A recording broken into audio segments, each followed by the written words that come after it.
a todas y todos los participantes, Adriana Franco, Juan Felipe López, Jacobo Silva, Virginia Valdivia y Moisés Garduño. Y también, por supuesto, a Karina Vidaseca, que es la coordinadora del programa Sur-Sur de Claxo.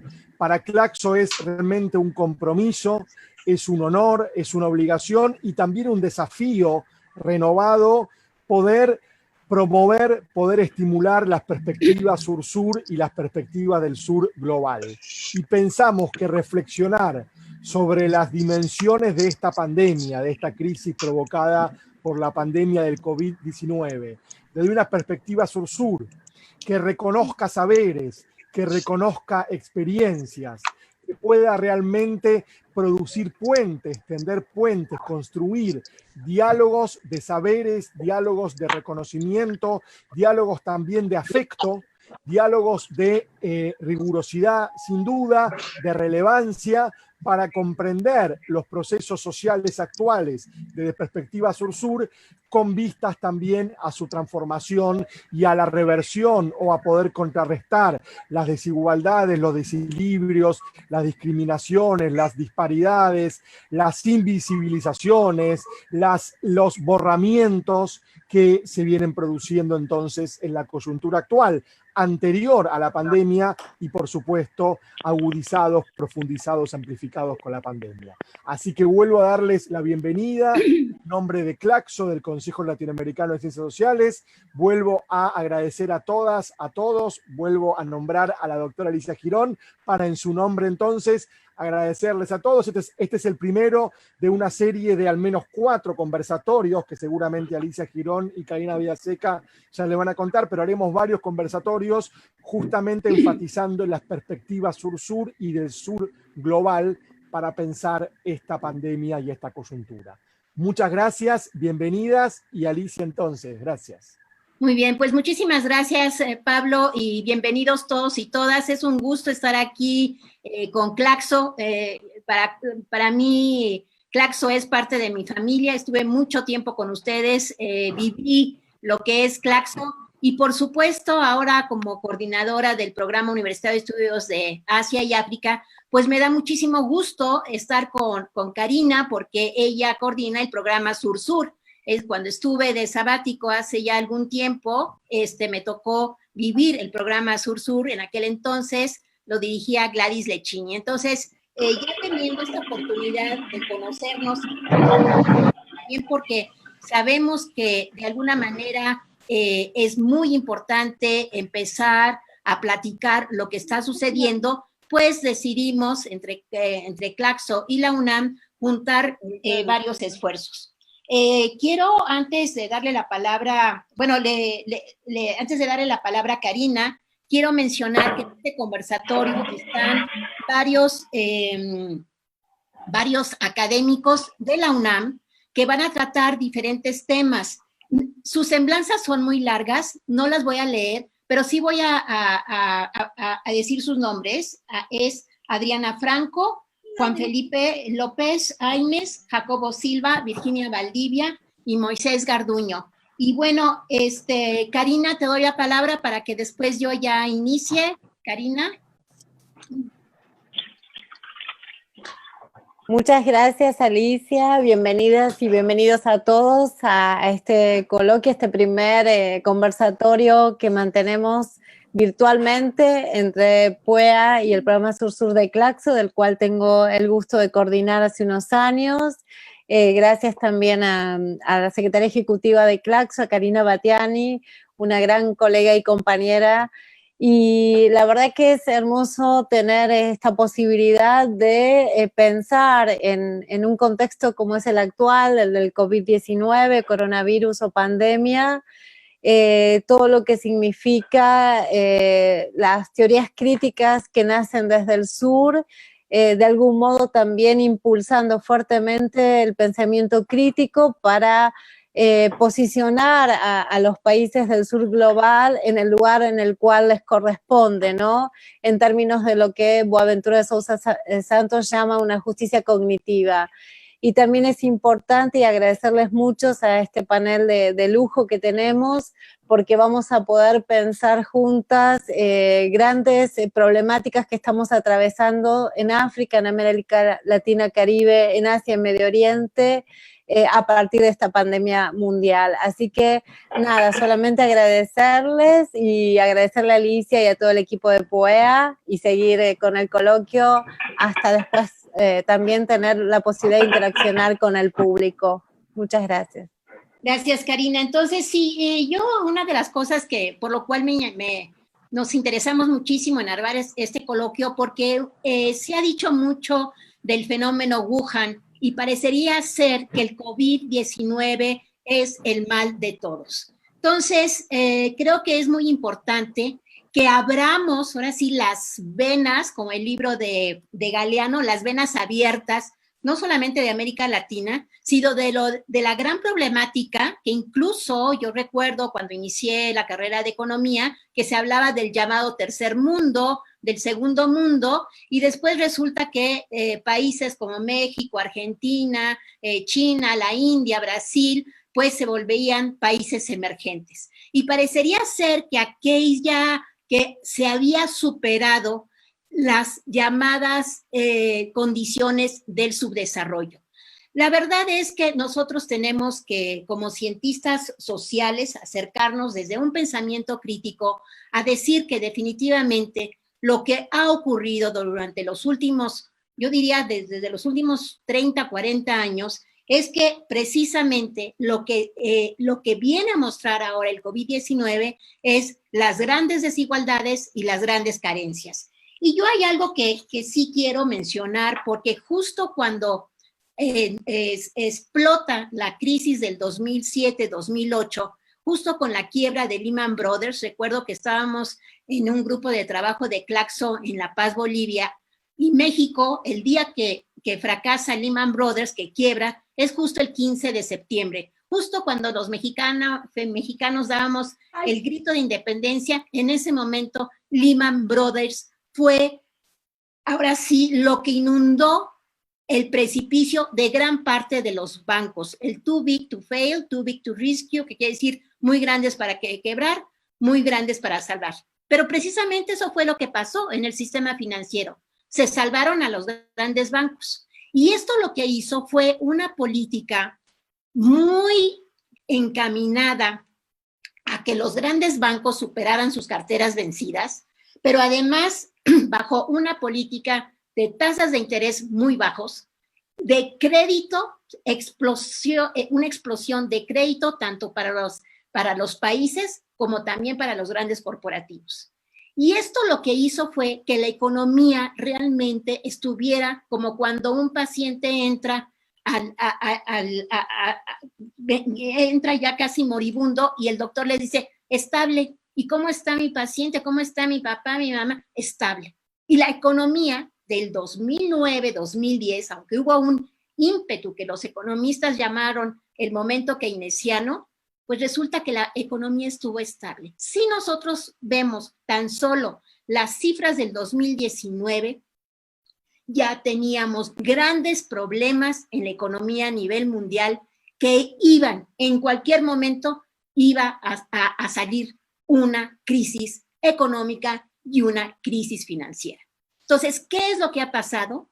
Que ha habido un boom de grandes ganancias en los mercados financieros a costa de las políticas públicas, a costa de dejar de invertir en el sistema de salud, en el sistema educativo y sobre todo en lo que es el cuidado de la vida. ¿Y qué es el cuidado de la vida? El acceso al agua, el acceso a la luz, el acceso a infinidad que los economistas que hablamos de derechos económicos y derechos humanos. Entonces, ¿qué es el escenario ahora? Que bueno, viene COVID a sacar todo aquella podredumbre que había, aquellas políticas públicas que no sirvieron más que enriquecer a algunos, y eso sí, los sistemas de salud fatales. Lo vemos en Europa, lo vimos en España, en Italia, en todos los países del primer mundo, lo estamos viendo, cómo está aumentando el número de muertos en Estados Unidos, y vemos cómo los países, ¿verdad? Esto que se está recorriendo, estamos viendo cómo cada vez hay una lucha entre los gobernantes que quieren que regrese, que se reactive la economía, y por el otro lado, esa pregunta si realmente es importante volver a restablecer el sistema económico que traíamos. Hay mucho de qué hablar. La verdad que Karina y yo estamos muy contentos porque la secretaria ejecutiva y Pablo Bomaro nos dé esta oportunidad de tener estos conversatorios. Y bueno, yo le daría la palabra a Karina para que inicie con las preguntas a nuestros ponentes. Karina. El micrófono me parece que no lo has puesto. Ahí está, tengo que reiniciar el micrófono. Bueno, queríamos comenzar entonces presentando a Adriana Franco. Adriana Franco, la primera pregunta que te queríamos hacer es ¿cuáles serán los principales impactos políticos, económicos y sociales del coronavirus en África? Perdón. Hola, bueno. Hola. Antes quisiera agradecer a la doctora Girón por la invitación, también a Karina del programa Sur-Sur y pues a todo el equipo del Programa Universitario de Estudios de Asia y África y a Claxo también, ¿no? Que bueno, gracias a ustedes estamos teniendo estos espacios y que como dicen, ojalá podamos tener un buen espacio para debatir con todas y todas las personas que están aquí, porque también, bueno, gracias a ustedes se pueden generar estos nuevos espacios, ¿no? Y para entender los impactos políticos, económicos, sociales que se van a dar en el continente africano ahora a partir de la pandemia del SARS-CoV-2, pues tenemos en principio que entender que el continente es un espacio muy diverso, ¿no? Y que cuando hablamos del continente africano nos estamos refiriendo al menos a 54 estados reconocidos formalmente, internacionalmente, aunque hay otros territorios que están demandando además su autonomía, pero que entonces los impactos que va a haber van a ser diferenciados en todo el territorio, en todo este espacio. Ahora, en principio, justamente con lo que ya señalaba la doctora Girón, esta es una crisis que hemos estado arrastrando, que se profundizó con las medidas neoliberales, que además el sistema en el que vivimos es un sistema en donde hay injusticias y donde hay desigualdades, y que simplemente lo que habíamos hecho era como tapar todo eso para seguir manteniendo la reproducción, la acumulación, etcétera. Entonces, este momento sí es un momento en el que se empieza a destapar la crisis, en donde empezamos a hacer o podemos evidenciar las desigualdades, pero es algo que ya veníamos arrastrando. En ese sentido, el coronavirus creo que nos posiciona justamente en un momento, en términos de lo que diría Wallerstein, de bifurcación, de pensar en nuevas alternativas. Y eso que cuestionaba también la doctora Girón, ¿vamos a continuar con la reproducción de este sistema económico que únicamente está generando desigualdades e injusticias o vamos a generar alternativas? Los impactos que se pueden dar en el continente africano pues no parecen muy favorables, a pesar de que en el discurso en un inicio se decía que uno de los continentes que iban a ser más afectados por esta pandemia era justamente África, y lo que hemos visto es que esto no ha sido de esa manera. Pero ¿por qué de nuevo ubicar o pensar que las muertes y las enfermedades en el continente se iban a dar de manera exponencial? Pues justamente porque siempre hemos vinculado al continente con todos estos estereotipos negativos, todas estas cargas negativas en las que la guerra, la enfermedad y la muerte pues son las que prevalecen. Hemos visto que las acciones de los gobiernos en el continente africano han sido implementadas de manera pronta y que además han sido buenas. En ese sentido, hay que considerar que las estadísticas que se planeaban, o bueno, las proyecciones que se tenían, no han sido o no se han podido equiparar a la realidad, y que afortunadamente estas han sido menores, ¿no? La realidad, los datos en la realidad han sido menores a las proyecciones, y lo que hemos visto también es que las organizaciones cada vez modifican la forma de proyectar y cada vez reducen más los niveles que va a haber de contagios y de muertes en el continente africano. Y De todos modos, a pesar de esto y a pesar de que es positivo que no haya un gran contagio hasta el momento en el continente, lo que sí tenemos que aclarar es que la situación en la que estaba el continente antes del coronavirus, a partir de esta lógica capitalista, pues ya era una posición complicada, una posición de desigualdad y de subordinación frente a los grandes intereses del capital. Entonces, lo que se puede esperar para un futuro en el continente africano, pues tampoco es muy alentador, ¿no? A pesar de que se logren contener o que no se genere, no se desate la pandemia de manera como se estaba pensando, las consecuencias pueden ser negativas en el ámbito económico, en el ámbito social y en el ámbito político. En el ámbito económico en particular, creo que también ya mucho se ha hablado sobre la cuestión agraria, ¿no? Todos los problemas a los que nos vamos a enfrentar, justamente porque con el coronavirus pues se han dejado mucho las cosechas, no se ha podido atender, ¿no?, el campo como se tiene que trabajar, como se tiene que interactuar con la tierra por las medidas de confinamiento. Y esto lo que ha hecho pues es debilitar los sistemas agrícolas de varios países. Además, en algunos casos, las regulaciones que se han tenido en relación con el comercio internacional pues también han generado o han producido que no se puedan dar intercambios, y el continente africano pues es uno de los que más importa materias primas, ¿no? Entonces esto puede afectarlos. Por ejemplo, el arroz que se estaba exportando principalmente para Asia, pues ahora ha estado contenido porque no se puede, ¿no? O sea, está prohibido en estos momentos hacer este tipo de intercambios, y entonces esto está afectando de manera significativa a varias economías del continente africano. Si a esto además sumamos que hay muchos gobiernos que dependen exclusivamente de ciertos recursos o de ciertos ingresos, pues también se van a ver afectados. Pensemos en el petróleo, pensemos en el gas y pensemos particularmente en el caso de Nigeria y de Argelia, ¿no? La situación del coronavirus se combina también con una crisis de estos recursos fósiles que son los que le dan el respiro al capitalismo, pero que ahora están en un momento, y desde antes, ¿no?, incluso de que se expandiera la crisis, había un momento delicado en relación con estos productos. El turismo va a ser otro de los sectores que se van a ver muy afectados o que se están viendo ya muy afectados por el coronavirus, y hay países para los que también el turismo es muy importante. Egipto, que es uno de los que tiene más casos junto con Sudáfrica, más casos registrados, y que además en este momento tiene más casos activos. Es el país del continente que tiene más casos activos, no más registrados, pero bueno, para Egipto es muy importante el turismo, y esta situación de la pandemia está haciendo que no se puedan tener los ingresos que se obtenían por turismo. Las remesas van a ser también otro de los elementos que van a verse muy afectados. Entonces, si vemos esto, nos damos cuenta que las condiciones que van a tener las y los africanos en materia económica se van a complejizar, y también tenemos que pensar en el empleo. El empleo, o sea, si en México nos estamos cuestionando sobre estos elementos, bueno, en el continente africano también los países están cuestionando esto.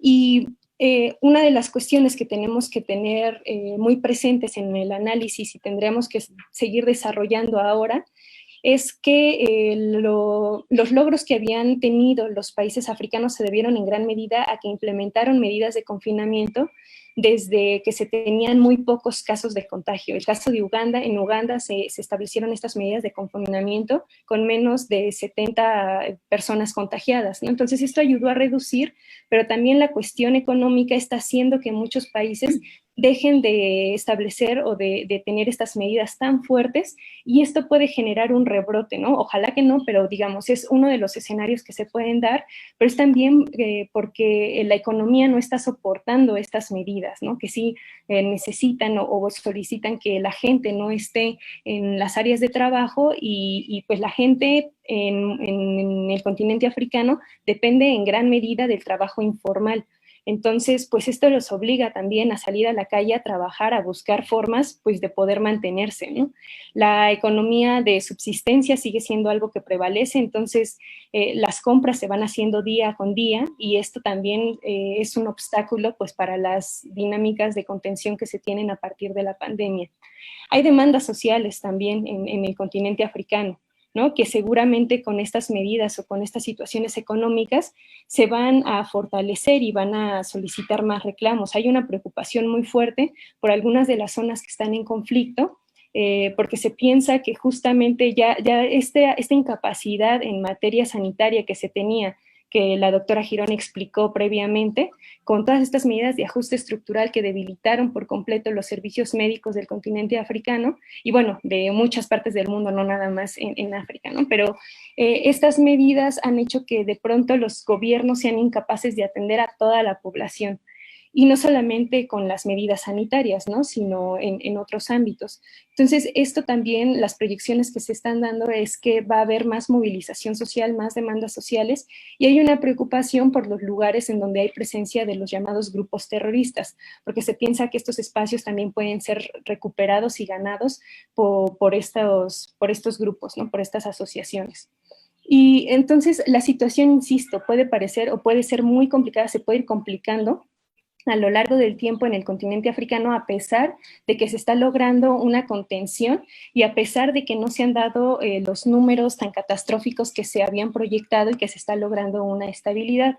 Otro de los problemas con estas medidas de contención es que hay otras enfermedades u otras cosas que se tienen que atender también en el continente que han dejado o que han sido dejadas de lado, ¿no? Como las campañas de vacunación para el sarampión o incluso en República Democrática del Congo, en los casos de ébola, pues a pesar de que se pensaba que ya se había controlado y que ya no había ninguno, igual con el inicio de la pandemia del SARS-CoV-2 se empezó de nuevo a registrar casos de ébola. Entonces, los retos que tiene el continente y las implicaciones pues van a ser muy fuertes, pero también justamente pensando desde esta perspectiva crítica y las alternativas y las relaciones que se pueden dar desde el sur, creo que el continente también nos ofrece muchos ejemplos de cómo poder diseñar una estructura diferente a la que mantenemos hasta ahora, ¿no? En algunos poblados en África, sobre todo en Sudáfrica, la población es la que ha actuado y la población es la que se ha organizado para generar alimentos para la comunidad, para los barrios, porque saben que la situación es complicada, porque también el acceso a los recursos del Estado no llegan realmente a esta población y entonces se están estructurando y se están organizando para entre ellas y ellos poder salir adelante. Yo mencionaba que estas proyecciones que se habían hecho rompía como, o bueno, no se habían dado en la realidad y que eso era muy benéfico, pero también creo que hay que cuestionarnos, ¿no? Si el coronavirus nos está posicionando en un momento de bifurcación y vamos a decidir hacia dónde vamos a caminar, pues ojalá no reproduzcamos de nuevo el sistema. Lo que hemos visto también es que se han recrudecido los estereotipos y el racismo en contra de las poblaciones africanas, ¿no? Esto en el caso particular de China, hubo varios casos ahí, denuncias de derechos humanos, pero no solo eso, si el hecho de pensar o de proyectar al continente africano como la zona en donde se iban a dar más muertes y más contagios, está vinculada con esta cuestión, con este racismo, con estos estereotipos que han caracterizado al continente en general. Y entonces las cosas positivas tampoco se han mencionado, ¿no? Como estas organizaciones comunitarias que yo les compartía, pero tampoco se mencionó que enfermeras y médicos de Somalia fueron a Italia para ayudar a Italia a contener la enfermedad. Tampoco se mencionan los avances científicos, tecnológicos que están habiendo en Senegal para poder hacer frente a esta enfermedad y construir ventiladores que sean más económicos que los que se venden o de los que pueden acceder los gobiernos occidentales. O sea, creo que también el continente justamente nos ofrece otras alternativas. Creo que ya me estoy extendiendo demasiado y lo que queremos es... Sí, Adriana, porque sí, la perdón, idea es de que también participen los demás.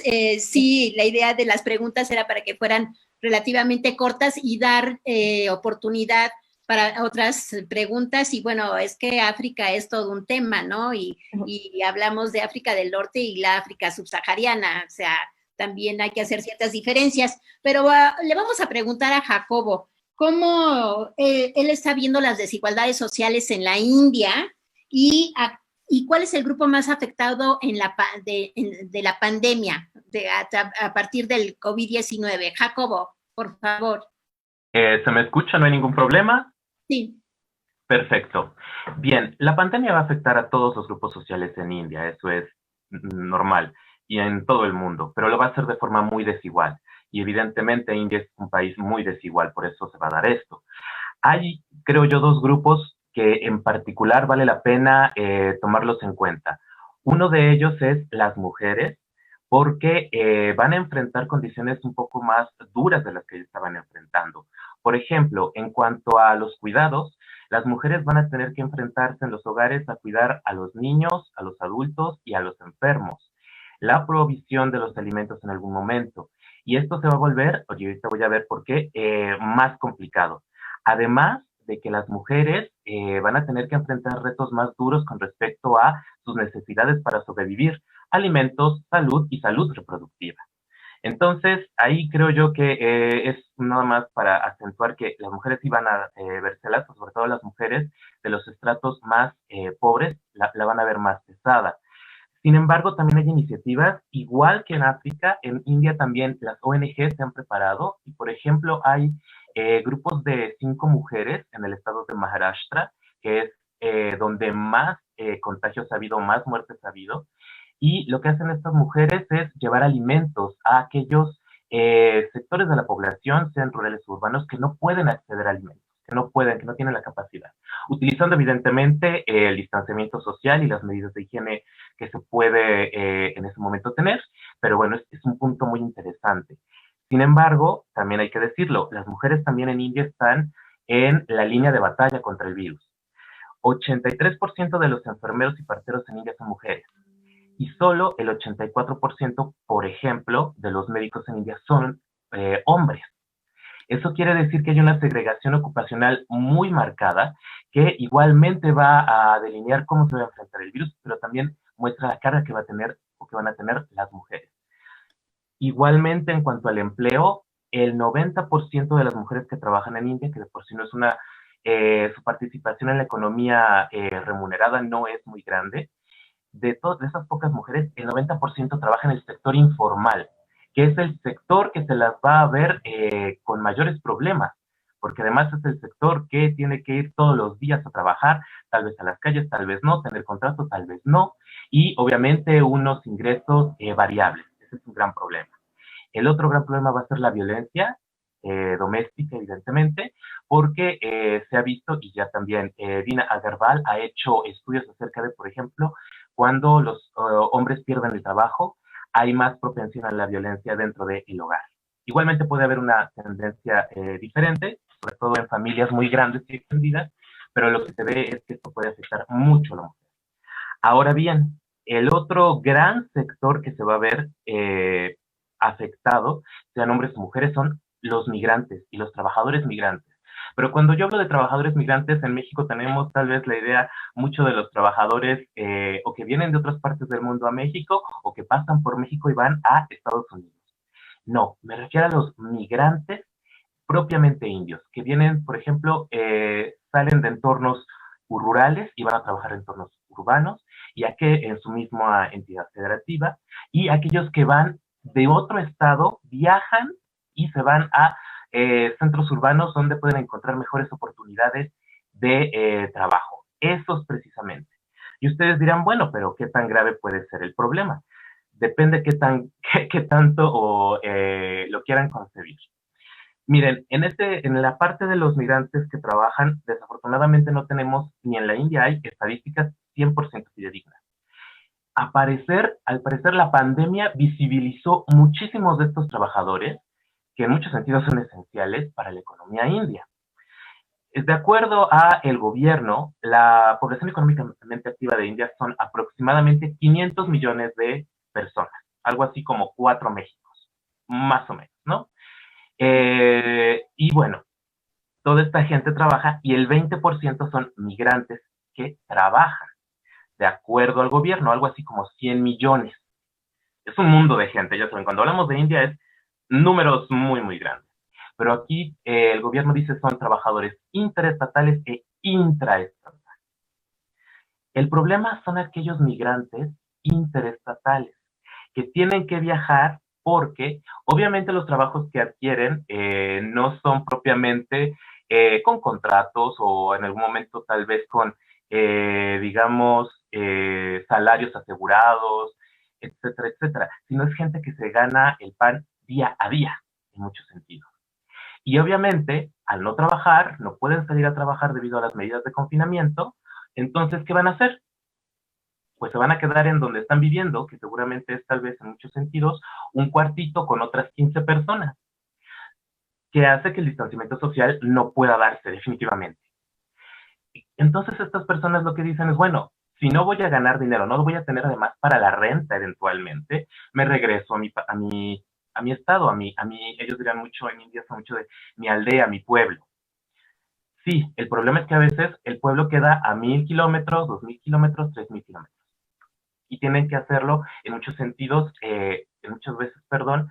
a pie, porque mucho del confinamiento en India fue muy estricto. Incluso, no sé si ustedes vieron videos de los policías regañando, golpeando, castigando a los transeúntes. En el caso de los migrantes, hay imágenes en las estaciones de autobuses de Delhi, porque se suspendieron los trenes, abarrotando los autobuses. Y así en otras grandes megalópolis de India. Pero desafortunadamente muchos de ellos no pudieron viajar.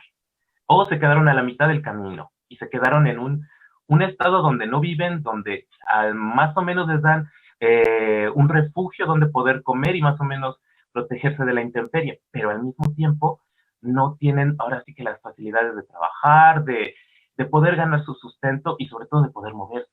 Muchos de los Estados Unidos... Perdón que te interrumpa, pero aquí estás diciendo algo muy interesante, porque detrás de eso, India es uno de los países que es un ejemplo de democracia. Bueno, para los estándares de Asia del Sur. Hay que volver a retomar el tema, el debate de qué entendemos por democracia. Vamos sobre el tiempo.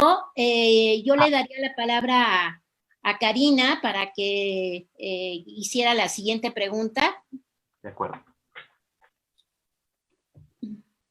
Muchas gracias. La siguiente pregunta entonces es para Virginia Valdivia, ¿sí? Virginia, te preguntamos cómo se desarrolla la pandemia del COVID-19 en las medidas que ha adoptado el gobierno japonés. Buenas tardes. Muchas gracias, Karina. Muchas gracias al PUA y al Claxo por la invitación y por esta excelente iniciativa. Bueno, voy a tratar de ser muy rápida para dar posibilidad a los demás para que participen, pero las acciones que ha tomado el gobierno japonés han sido vistas de una manera positiva y una manera negativa, principalmente por la sociedad japonesa. Más del 80% de los japoneses considera que la respuesta del gobierno ha sido tardía, porque a diferencia de como vimos con África, el gobierno japonés decide establecer el estado de emergencia el 7 de abril, cuando ya presentaba más de 3,000 casos de COVID en el territorio nacional. Entonces, eso habla de una respuesta tardía. También se ha dicho lo contrario, que pues ha sido casi un milagro japonés o un milagro de cómo se ha desarrollado la pandemia en Japón, debido a que sigue presentando tasas de contagio bajas. Entonces, son varias las fechas que tenemos que remarcar. El 16 de enero del 2020, cuando se da el primer contagio, el hecho de que el crucero Diamond Princess arriba al puerto de Yokohama el 3 de febrero, y que el gobierno japonés decide poner en cuarentena a más de 3,000 viajeros en ese crucero, y que además se había demostrado que uno de los viajeros que había desembarcado en Hong Kong había estado contagiado o tenía COVID-19. Y entonces el resultado de esta cuarentena que impuso el gobierno japonés fue más de 600 contagios dentro de este crucero, y 13 muertes que las autoridades japonesas a veces no suman a sus casos de COVID, ni las muertes, ni tampoco los casos de contagio. ¿Cuáles son entonces esas medidas que han hecho? Al igual que muchos otros gobiernos, prestar información, aislar a grupos específicos. Esta es una particularidad del gobierno japonés, a grupos de contagio, pero que se han criticado porque entonces no se les ha realizado las pruebas necesarias a todos los que soliciten las pruebas, ¿no? Hay un requisito muy estricto para hacer las pruebas en Japón. Hasta el momento aproximadamente se han realizado, según el Ministerio de Salud, 260,000 pruebas, a diferencia de otros casos como vamos a ver, por ejemplo, en Corea del Sur. Entonces, esa también es una respuesta negativa por parte del gobierno, o que muchos pobladores japoneses han criticado, incluso también desde afuera. Se han cerrado escuelas, se han restringido los visados, la entrada y la salida de Japón, no solo de personas, sino también de productos. El 7 de abril se establece, como ya les mencioné, el estado de emergencia, y un estado de emergencia que iba a ser paulatino, no para todo el territorio, japonés, pero con duración diferente para cada prefectura, dependiendo del nivel de contagio que presentaran esas prefecturas. Entonces, un estado de emergencia que va a durar hasta el 31 de mayo, se estaba cuestionando, pero que se fue eliminado para 39 de sus prefecturas el 16 de mayo, pero recientemente, apenas hace unas 6 horas, el gobierno japonés estaba decidiendo si quitaba a 8 prefecturas, que son la de Osaka, Kyoto, Hyōgo, Saitama, Chiba, Kanagawa y Fukuoka, que siguen en este estado de emergencia. Entonces, todavía decidieron, a pesar de que tienen una tasa de contagio, por ejemplo, el caso de Osaka y el caso de Kyoto, menor del 0.5, pues todavía van a permanecer en ese estado de emergencia. Y finalmente, otras de las medidas que ha tomado el gobierno japonés, a partir del 20 de abril, se estableció una ayuda financiera a cada uno de los residentes japoneses, 100,000 yenes a los residentes japoneses, sean extranjeros, pero que comprueben cierta temporalidad como residentes, y que también a los nacionales, ¿no? Entonces, eso por un lado. Se han dado programas de subsidios a las pequeñas y medianas empresas, también un préstamo de fondo de bienestar.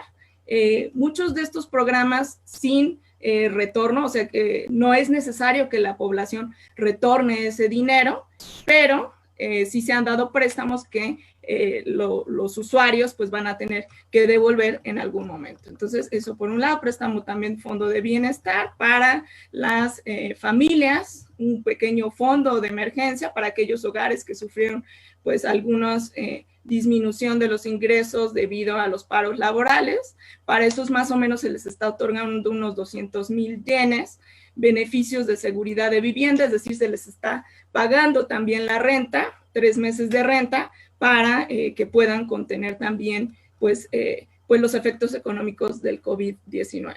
Y finalmente también hay que aclarar que desafortunadamente estos fondos pues también han sufrido de pues cuestiones como fraude, ¿no? Ha habido llamadas a los japoneses o a través de correo electrónico para solicitarles datos personales. Y también recientemente, apenas hace unas horas, hubo una caída del sistema de estos beneficios, y se expusieron pues más de 2,000 datos de los usuarios, entre esos, pues, no sé, correo electrónico, datos de su vivienda, etcétera. Entonces, pues, no quiere decir que, aunque sea un país en desarrollo, pues, se están tomando medidas suficientemente eficientes. Y finalmente, hay una guía para el nuevo comportamiento social, que lo que tiene como finalidad es seguir manteniendo esta distancia social, que para el caso japonés pues no va a ser tan complicado debido a su cultura, el uso de la mascarilla y lavarse las manos. Sin embargo, también estos apoyos pues representan, por un lado, pues a veces son apoyos tardíos, apoyos que no se dan de manera inmediata, como lo estamos viendo a nivel mundial, y que pues eso está en detrimento de esas familias que necesitan esos apoyos. Bueno, yo lo dejaría hasta aquí. Gracias. Virginia, dijiste, aunque Japón en desarrollo, o sea, es que... Siendo un país en desarrollo. Japón es un país desarrollado, sí. No, pero es que es muy interesante, o sea, es que... Las medidas, ¿no?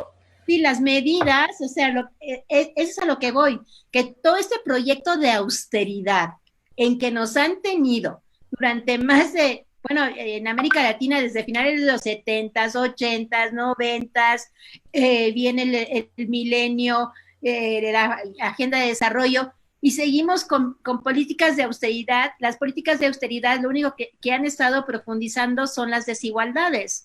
Y eso es lo que nos vemos ahora. Y la austeridad para lo único que ha funcionado son para las ganancias de los corporativos que también están muy endeudados. Entonces, bien, pues Juan Felipe, vamos con el caso de Corea. ¿Cómo ves la sociedad, la capacidad del gobierno de Corea ante las medidas del COVID? Te damos la palabra, Juan Felipe. Sí. Bueno, yo me sumo al agradecimiento de los colegas, a Alicia Girón, a Karina Vidaseca, al Claxo y al PUEA para hacer posible este conversatorio. Y sí, pues yo lo que he observado del caso de Corea es efectivamente que la sociedad pues ha mostrado confianza en el gobierno. Parece que cree que ha sido el manejo de la epidemia ha sido el adecuado, y pues esto se demostró en el triunfo incuestionable de las elecciones, en las elecciones intermedias de abril, a mediados de abril, en el que la sociedad coreana le dio su voto de confianza al gobierno para continuar con la estrategia de salud y la recuperación económica durante y posterior a la pandemia, lo cual por supuesto que le da una gran ventaja al gobierno actual para impulsar su agenda política y por supuesto pues poder sacar el presupuesto sin mayores problemas, ya que tiene una mayoría en el Congreso, gracias al triunfo en las elecciones. Y aquí lo interesante es que, a diferencia del caso de China, cuyo manejo autoritario ha sido tan criticado, Corea está en la posición de poder vender un modelo exitoso, que no es totalmente autocrático, pero tampoco es totalmente democrático. Creo que es un punto intermedio muy, muy interesante, que una de sus características es la rapidez de reacción que hubo, pues prácticamente al día siguiente del primer caso registrado el 20 de enero. Entonces, esta reacción rápida de diagnóstico y aislamiento me parece que fue muy efectiva en el sentido de que estar en un momento en el cuarto lugar de número de contagios, pues ahora ya no figura, y pues prácticamente el número de fallecidos que tuvo, pues alrededor de 260 personas, un poco más de 260 personas, aun cuando, digamos, fue uno de los más afectados al principio, ¿no? Y actualmente pues son apenas 11,000 los casos que se registraron como infectados. Este manejo, como en muchos otros casos, se dio y yo creo que este es un aspecto singular, en las pruebas, pero sobre todo las pruebas masivas. O sea, no son solamente pruebas a unas cuantas personas, sino que se hicieron hasta de 15,000 a 20,000 pruebas diarias, y esto desde el 3 de enero se han llevado a cabo prácticamente hasta hoy, alrededor de 788,000 pruebas. El caso de Japón, como nos decía Virginia, pues son apenas más de 200, pero aquí pues esto digamos que triplica el número de pruebas que se hicieron en Japón, con una población que más o menos es menos de la mitad. Entonces esto es algo significativo. Si da tiempo, después podríamos ver algunas características de esas pruebas. Pero bueno, esa sería una de las las acciones en el manejo que han sido pues, consideradas como clave y muy efectivas. Otra es también suspender las actividades sociales, sobre todo en espacios reducidos y cerrados, y esto se hizo sin una prohibición de estas actividades, sino más bien por solicitud muy sentida, encarecida de que se cerraran para que las personas pudieran, digamos, aislarse, ¿no? Nada de esto fue obligatorio, no había policías persiguiendo gente, simplemente la mayoría de las personas acudieron a este llamado, ¿no? Y sí, pues, digamos, autoaislamiento, pero sí habría casos, estos los llamados sospechosos o los que estuvieran enfermos pero que no requirieran hospitalización, pues que sí se confinaran durante 15 días, y aquí sí había una vigilancia muy, muy estrecha, sobre todo con una aplicación en teléfonos móviles para poder ir registrando, enviando los síntomas 2 veces al día, y sobre todo con un sistema de geolocalización, pues detectaba desde una estación central si las personas que habían estado o que estarían confinadas se movían de su lugar. Entonces aquí podría haber cierta vigilancia. Y esto es importante. Ya después las personas que, digamos, no obedecían este autoaislamiento, este confinamiento, se les pondrían, pero esto ya fue mucho después, unas pulseras que iban a rastrear a las personas, así como el arresto domiciliario. Por eso causó bastante molestia, pero bueno, en el caso de quienes violaran esas reglas, pues se les ponían estas pulseras, que por cierto ya empezaron a exportarse a otros lugares, incluyendo América Latina. Una cosa que aprendieron el gobierno coreano de experiencias anteriores fue la difusión también masiva de información y de datos que posibilitaron educar a las personas, ¿no? Junto con una campaña sobre la enfermedad, por supuesto, los mecanismos de contagio que ya digamos, habían tenido experiencias previas, por lo tanto, fue un reforzamiento, lo cual contribuyó muchísimo a la actitud de la gente. Y también se recomendó el uso de máscaras, mascarillas, lo cual no fue tan difícil, no hubo tanta resistencia, porque sí hay una costumbre, en el caso de Corea, de uso de mascarillas, sobre todo porque en ciertas épocas del año hay unas nubes muy densas de polvo amarillo, que le llaman, que vienen del desierto de Gobi. Entonces mucha gente usa estas máscaras. Y esto, pues bueno, contribuyó a que la enfermedad tampoco se dispersara de manera tan agresiva o tan amplia.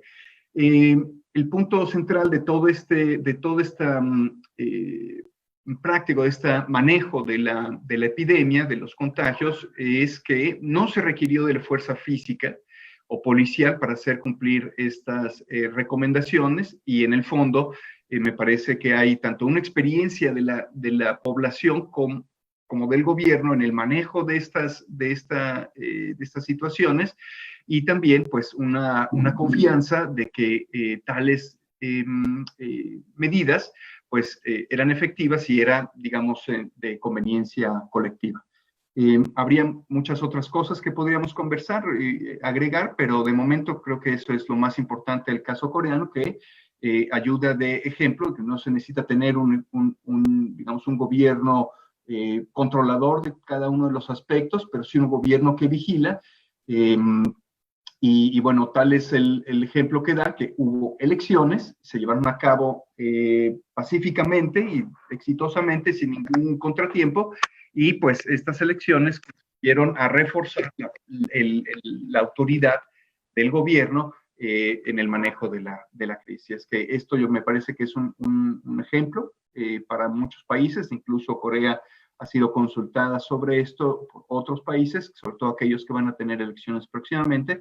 Y bueno, pues habría que tomar apuntes sobre este tipo de casos. Gracias.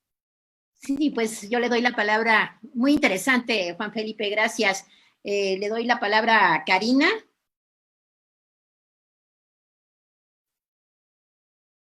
Sí, muchas gracias, la verdad que sí, hasta el momento son muy interesantes todas las contribuciones que hicieron los colegas.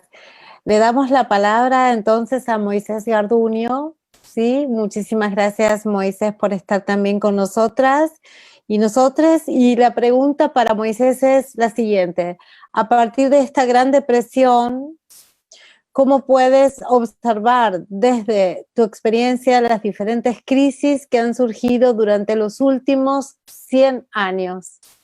Muchas gracias, Moisés. Muchas gracias, Karina, Alicia, colegas, buenos días. En primer lugar, pues también me sumo a los agradecimientos y sobre todo, pues quiero decir que me da mucho gusto verlas, porque pues lo más importante en estos momentos pues es la salud, y yo espero que de todo corazón pues estén muy bien de salud ustedes y sus seres queridos, y con esto celebrar la organización de este tipo de eventos que me parece fundamental para dialogar y encontrar propuestas y preocupaciones en conjunto.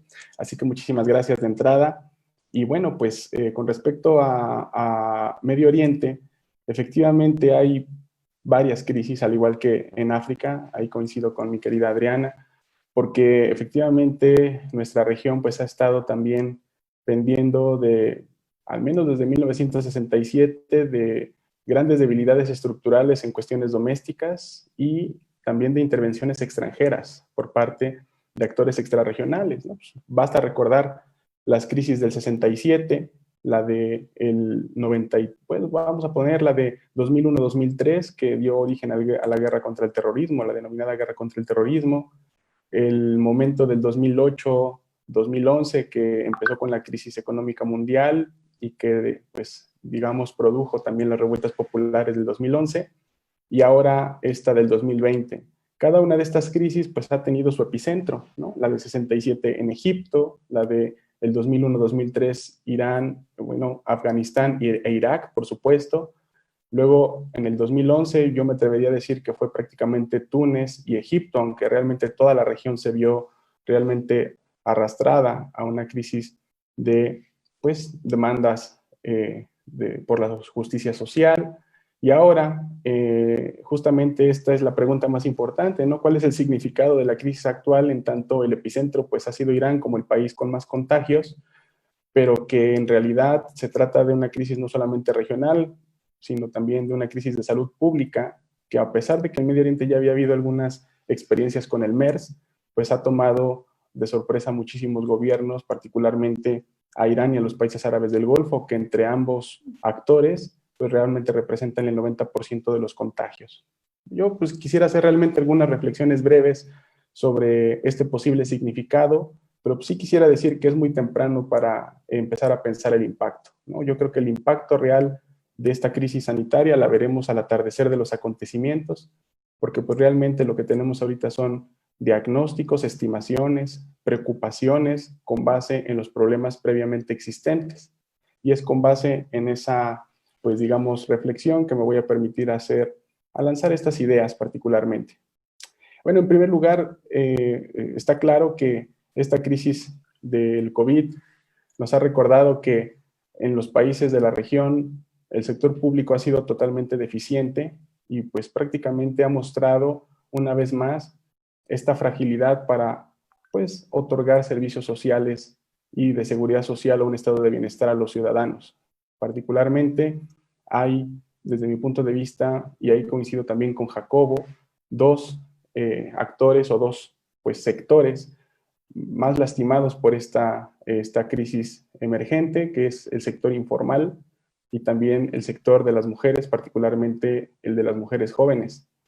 Con respecto al sector informal, pues yo quisiera nada más visibilizar el porcentaje de informalidad que tenemos en algunos países de la región, que van desde territorios ocupados como Gaza o Yemen, donde el porcentaje de informalidad rebasa el 80%, hasta algunos países como por ejemplo en Túnez, que se supone que ha sido uno de los escenarios con más éxito después de las revueltas populares del 2011, pero cuya tasa de informalidad rebasa el 55% todavía.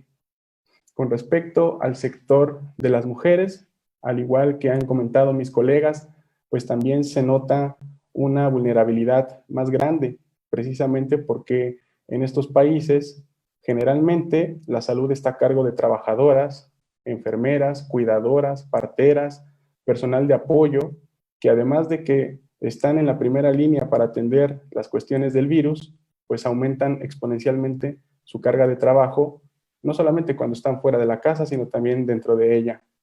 Esto ha colocado a las mujeres, particularmente en condiciones de desplazamiento o de migración, como una de las principales, digamos, objetivos más vulnerados, más golpeados por esta crisis, y particularmente en lo que yo llamo geografías precarizadas, como los campos de refugiados, como los desplazamientos internos o, repito, los territorios ocupados. Una segunda preocupación que quisiera compartir con ustedes pues tiene que ver con el necesario análisis económico estructural, particularmente porque con esta crisis sanitaria, pues la relación con la crisis económica es innegable. Y los primeros datos que han arrojado algunos estudios serios a propósito de esto, por ejemplo, la Comisión Económica para Asia Occidental de Naciones Unidas, nos ha presentado datos muy interesantes que, repito, son estimaciones, pero son con los que tenemos que trabajar. Algunos datos como, por ejemplo, en el que la región perderá cerca de 42,000 millones de dólares en ingresos tan solo en este año, que se perderán aproximadamente 2 millones de empleos en lo que va de este 2020 debido a las bajas, obviamente, de los precios del petróleo, pero también a la pérdida de los empleos formales que se tenían en las plataformas petroleras.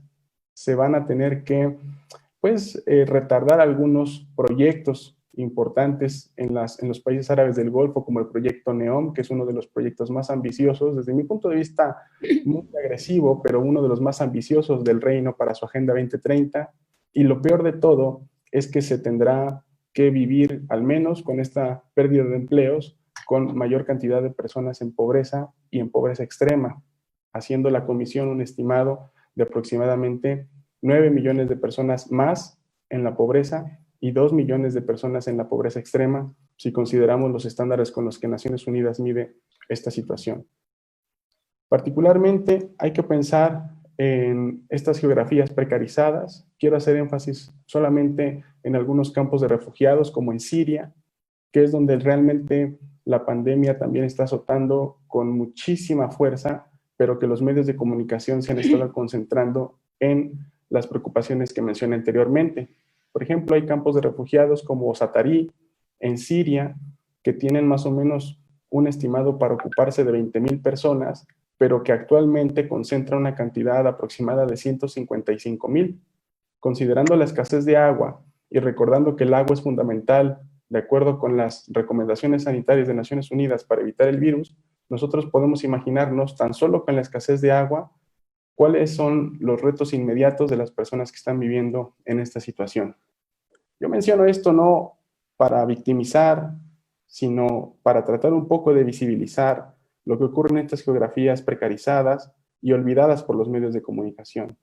Cada vez que se habla de estas geografías, siempre se habla como puntos, digamos, que ondulan entre dos tipos de representación, que son los de los potenciales terroristas que viajan de su país de origen a otro, o las víctimas que al momento de hacer este viaje se hunden en las lanchas del Mediterráneo. Yo creo que hay que romper esa forma de representar a las personas y atender también esas geografías como cualquier otra preocupación estructural en los países del Golfo o cualquier otra zona como en Irán o en Irak. Finalmente, mi tercera reflexión, en aras también de ir a escuchar a las personas que nos acompañan en esta charla, tiene que ver, por supuesto, con Palestina. A mí, uno de los grandes compromisos que han tenido y que me han enseñado los colegas que trabajan en el mundo árabe, siempre ha sido que no habrá paz en el mundo árabe sin Palestina y nunca habrá una Palestina sin el apoyo del mundo árabe. Al igual que en otras geografías precarizadas, lamentablemente Palestina, en sus zonas de Gaza y Cisjordania, se presenta dentro de Naciones Unidas como los países de la región con mayor escasez de agua, pero también de electricidad, de la importación o dependencia de la importación de alimentos y de otras, digamos, necesidades humanitarias que, dada la ocupación militar israelí, que ya lleva prácticamente desde 1967, pues obviamente ha agudizado esta situación.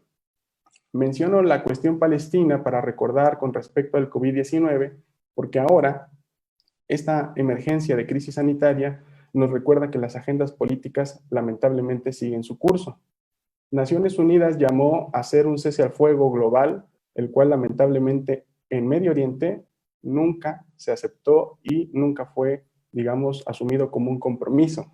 Al contrario, la guerra en Libia se agudizó, la presencia iraní en Siria y en el norte y el sur del Líbano también se aceleró, y en el caso de Palestina, incluso el primer ministro, ahora recién electo, después de muchos problemas que tuvo, Benjamín Netanyahu, con un acuerdo con Benny Gantz, su principal, pues, digamos, competidor político, ahora convertido en un aliado, anunció un plan de anexión de algunos asentamientos en Cisjordania que colindan con la frontera jordana y el Mar Muerto. Esto es muy grave en el sentido de que estamos, pues, tratando de paliar una crisis sanitaria que es global, pero a nivel regional la política expansionista ha seguido su curso y creo que es necesario visibilizar en el mismo grado de importancia que la crisis sanitaria.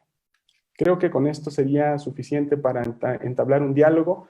Con estas 3 reflexiones quisiera, pues, más o menos hacer este panorama general de las preocupaciones, estimaciones y, digamos, más o menos parámetros que tenemos para ver lo que está pasando en esta región, que al igual que el resto de las secciones que han precedido mis colegas, es diversa y compleja, y obviamente para aterrizar se tendría que hacer un análisis mucho más preciso en cada uno de los países y sociedades en lo que la audiencia nos pregunte o le interese un poquito más.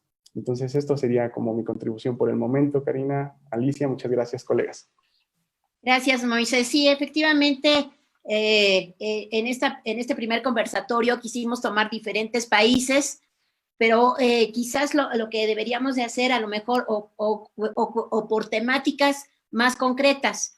Pero hay algo que me parece que has puesto en el debate y que es muy importante, es estas de geografías precarizadas. Me parece que es un concepto muy, muy importante que debemos de trabajarlo, que debemos de tomar nota de ello.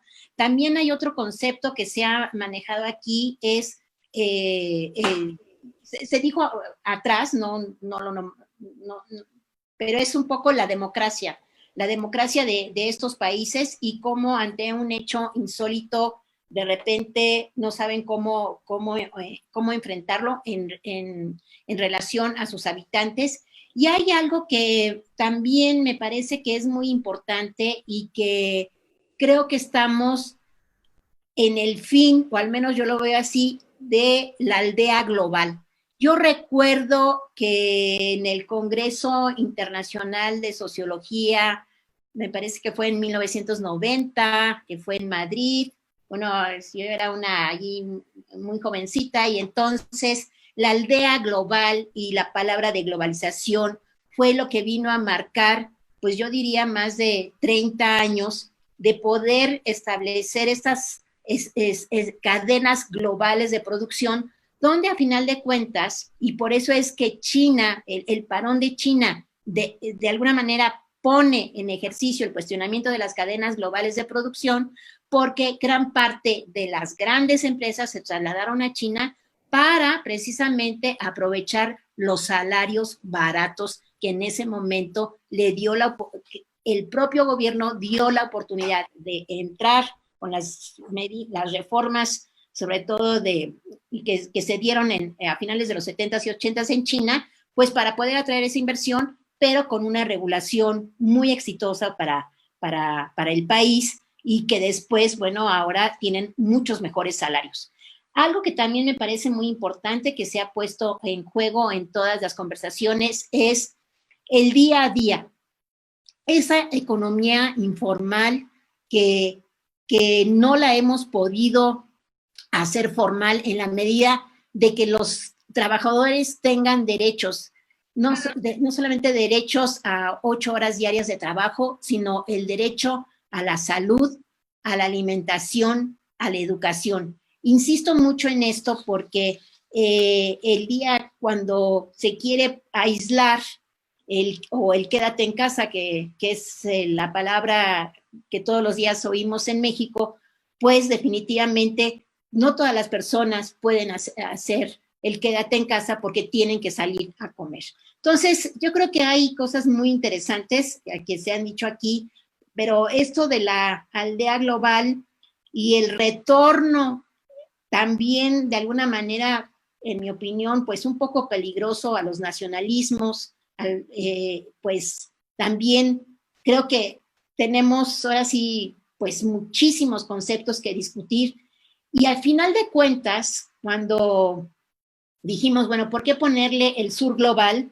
Pues es que el sur global también está, pues en Japón, ya lo vimos, está en Corea. Este concepto que yo le decía a Karina, bueno, es que al final estos países volvieron al tercer mundo. Y entonces, bueno, yo le pasaría la palabra a Karina para que también tratara de englobar algunas ideas y quizás dar, creo que tenemos que seguir con esos conversatorios, pero quizás una o dos preguntas o de plano les daría a ustedes unos minutos para que termináramos el conversatorio. Karina, si quieres. Muchas gracias, Alicia. Sí, realmente las presentaciones fueron muy interesantes, hay muchos puntos en común.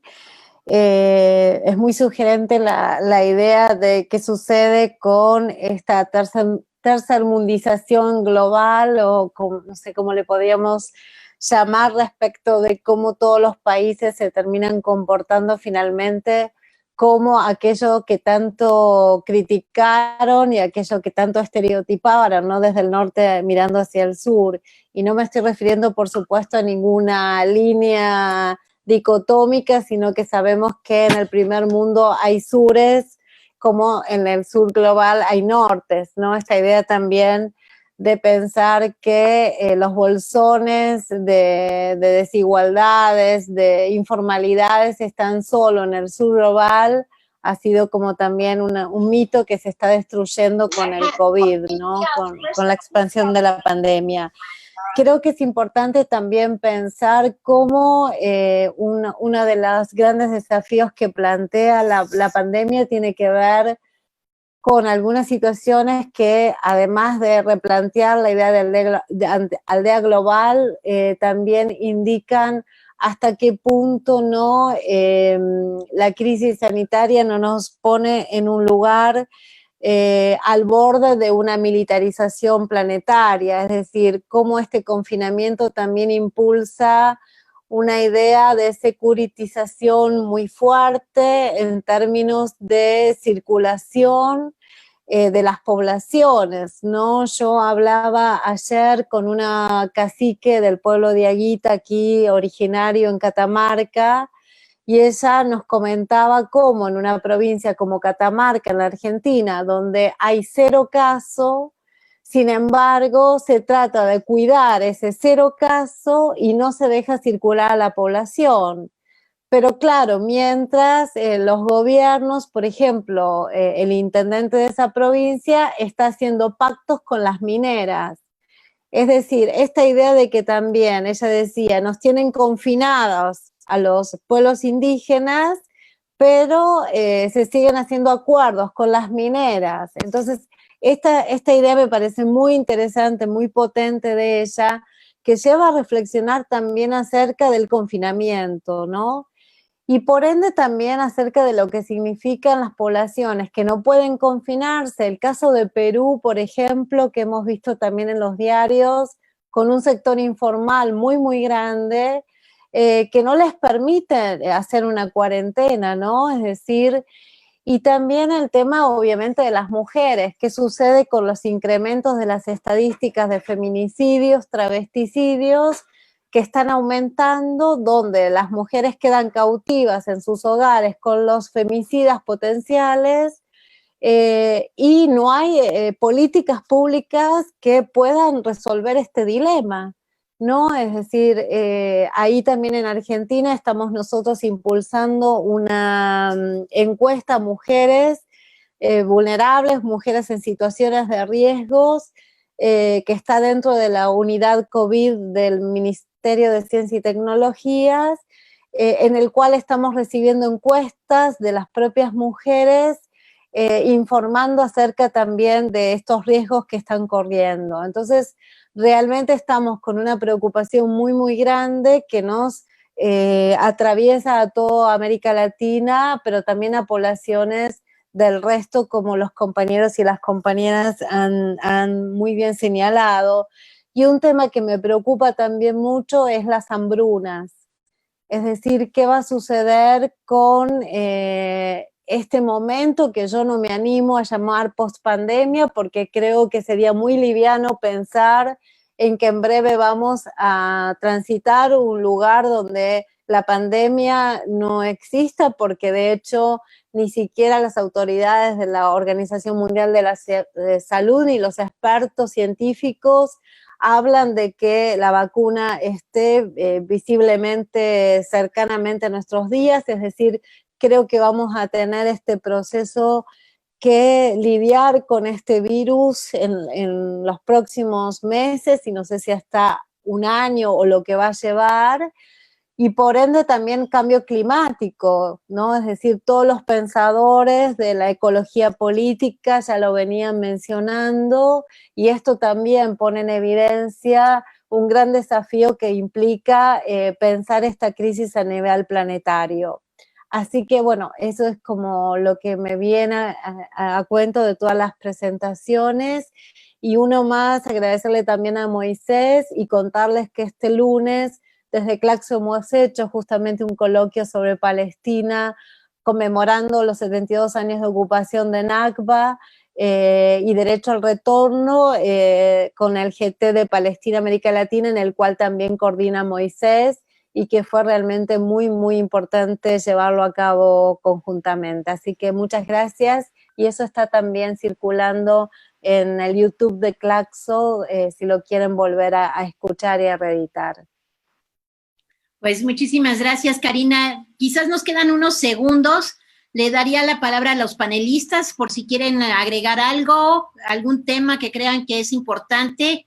Yo creo que Karina ha tocado lo del hambre, me parece que es muy importante, pero bueno, vamos a tener otros conversatorios para comentarlos. Entonces, no sé, Andrea, Virginia, José Luis, Moisés, Jacobo, si quisieran decir algunas palabras. Bueno, con respecto a la retroalimentación que hicieron Alicia y Karina, la cual agradezco muchísimo porque efectivamente retoman muchos puntos transversales que comentamos, Juan Felipe, Virginia, Adriana, Jacobo, en general, me parece algo muy importante de pues, discutir un poco cómo va a ser la nueva disputa por el espacio público.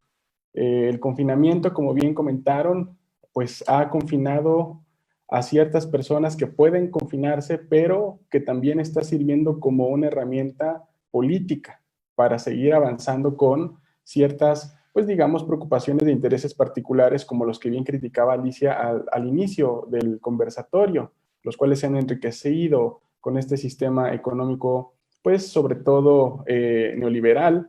Y ahora parece que la disputa por el espacio público pues puede ser realmente algo muy difícil, porque ya se habían conseguido ciertos logros importantes. La visibilización de la lucha feminista o las luchas feministas, por ejemplo, desde no solo por el 8 de marzo, sino por una plétora de espacios públicos que habían, digamos, ya visibilizado, pues ahora están experimentando junto con otras luchas sociales una especie de eclipsamiento, como una especie de, pues digamos, contención que seguramente se tendrá que retomar cuando pensemos que estas luchas se junten con las luchas obreras, de la lucha de los trabajadores informales que comentaba Alicia. Todo esto se había dado pie en el espacio público, y ahora creo que una de las obligaciones que tenemos para pensar conjuntamente como pues personas que nos dedicamos a las ciencias sociales y las humanidades es justamente ver qué va a ocurrir con este espacio público y cómo recuperar esos metros, esos lugares que ya habíamos nosotros, pues digamos, en algún momento ocupado, ¿no? Eso yo nada más quisiera decir a propósito de la retroalimentación de Alicia y de Karina. Gracias, Moisés. Juan Felipe, ¿tú quisieras decir algo? Adriana. Bueno, además de agradecer rápidamente otra vez y a los colegas de sus presentaciones, sus reflexiones tan interesantes, pues creo que por ahí leí algunos de los comentarios en el chat, pues da a partir de ahora para hacer conversatorios a lo mejor un poco más específicos sobre temas que involucren a nuestros casos y otros para poder profundizar más, pero creo que como primer ejercicio es interesante ver las diferencias, la diversidad de formas, diversidad de impactos, porque lo que yo oigo no sé, de Medio Oriente o de África, pues es muy diferente a lo que pasa en Corea, ¿no? Entonces, yo creo que esto es interesante, nos habla de esta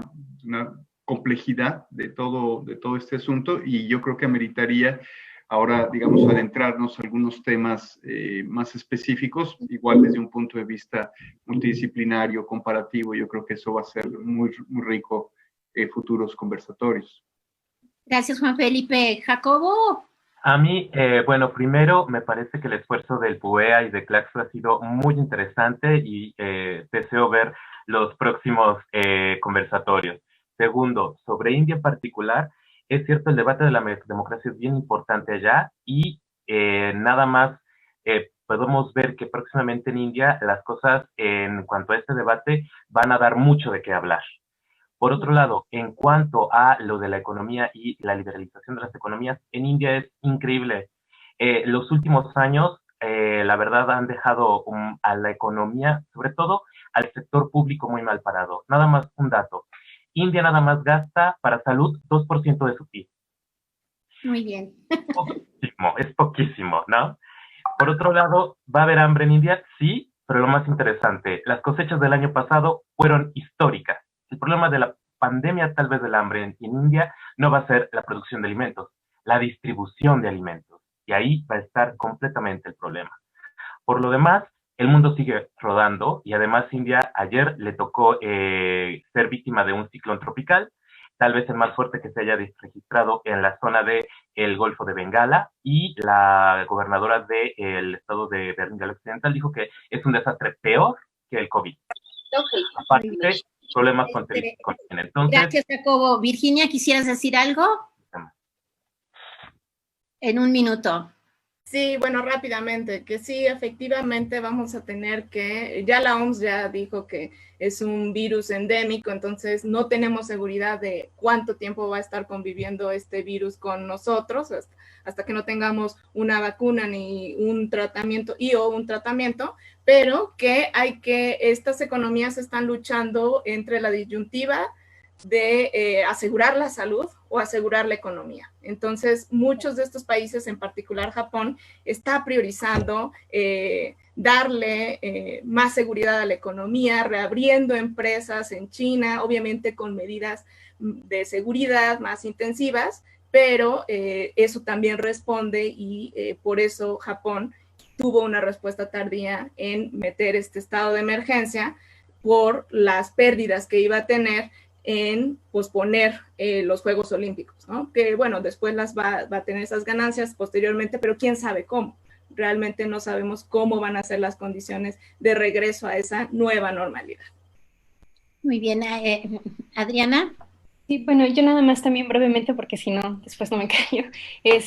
Siguiendo un poco lo que mencionaba Virginia y también recuperando lo que señalaba Moisés, cuando nos ponemos en este debate de la vida o la economía, creo que tendríamos que pensar justamente en una economía que permita vivir, ¿no? No en una que nos está desgastando, que nos está subyugando, en donde se están generando tantas desigualdades. Y lo que mencionaba también el doctor Garduño es fundamental. ¿Cómo vamos a recuperar esos espacios que habíamos ganado, ¿no? Ahora en dinámicas en donde la virtualidad está controlada por ciertos sectores en particular, ¿cómo le hacemos para recuperar todo eso que se había conseguido en el espacio público, justamente considerando que la COVID-19 pues, ya es endémica, ¿no? Y que vamos a tener que aprender a vivir con ella, o sea, el virus vamos a tener que sí, o sea, vamos a tener que estar en una relación constante con esta enfermedad. Entonces sí, creo que el diseñar alternativas, diseñar nuevos espacios, diseñar nuevas propuestas que garanticen la vida es fundamental en estos contextos. Muchas gracias, Adriana. Pues sí, efectivamente, yo estoy viendo que en el chat muchos se están preguntando sobre China. Bueno, más allá de China, que también quizás tendríamos que hacer todo un conversatorio sobre China, lo más importante es cómo Wuhan viene a ser en este momento parte de la campaña de Trump para ganar más votos. Y por eso yo empecé diciendo que, bueno, está bien, lo del COVID vino solamente a disparar y a evidenciar las desigualdades, y yo con esto termino, de todas las políticas de austeridad que se han implementado desde finales de los 70. Eran políticas de estabilización, hoy se hablan de austeridad, y definitivamente nosotros deberíamos de tener un discurso de que de esas políticas de austeridad no pueden seguir y que viva la muerte de la austeridad. Y yo con esto terminaría. Karina, no sé si quieres comentar algo ya para terminar. No, agradecer muchísimo esta gran conversación, agradecerle al público, a más de las 100 y pico de personas que se inscribieron y que nos están viendo ahora aquí en vivo también. Agradecer y celebrar que vamos a hacer, este es el primero de un ciclo de conversatorios que vamos a tener a lo largo de junio y julio, para seguir pensando conjuntamente cuáles son los desafíos que nos puso este momento histórico y cómo vamos a salir para adelante de estos lugares con pensamiento crítico y con responsabilidad ética frente a las poblaciones más afectadas. Bien, pues muchísimas gracias, hasta luego. Un placer. Y próximamente les mandamos la invitación para el próximo ciclo, que es el próximo conversatorio que va a ser en junio. Hasta luego. El 11 de junio. Gracias, Puea.